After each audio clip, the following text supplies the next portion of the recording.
This morning on Today's Money, whether you're financially secure or deep in debt, money always a big source of stress. It doesn't have to be, especially if you pay attention to how you feel every time you spend. Kate Northrup is the author of a new book, Money, a Love Story. Kate, good to see you. Good to see you. Hi. So your book is about, really, and when it comes down to it, gaining financial freedom. It really is, yeah.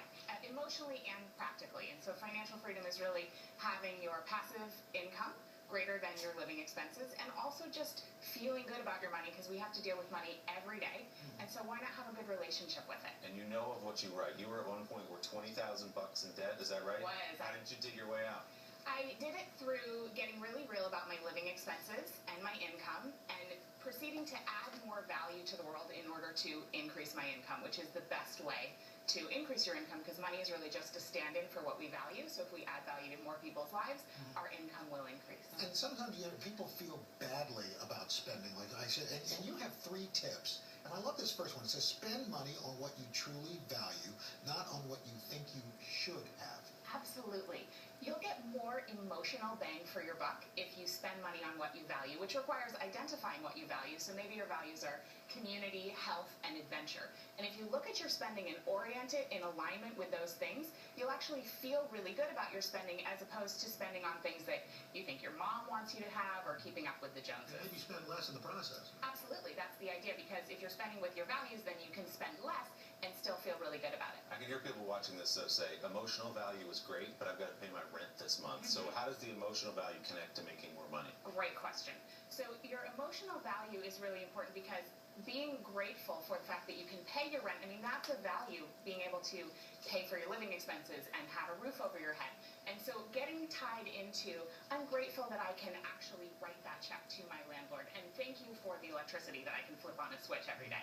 You also talk about having, there's the savings account, but a money for me account. Yes, so when it comes to spending less money, it often feels like deprivation, but instead, if you create a money for me account, what you can do is every time you save money and you decide not to spend the money, you can put it in your money for me account, or when you negotiate for a lower rate on your credit card, or when you get unexpected income, you get to pay yourself. So you're sort of rewiring yourself to say, this money is for me, I'm paying myself, instead of Nordstrom or whomever else might have gotten the money in the past. Now, is that okay in a marriage to have that little side account for yourself? You know, I think you can name it a money for us account if you're in a marriage, yeah. Okay.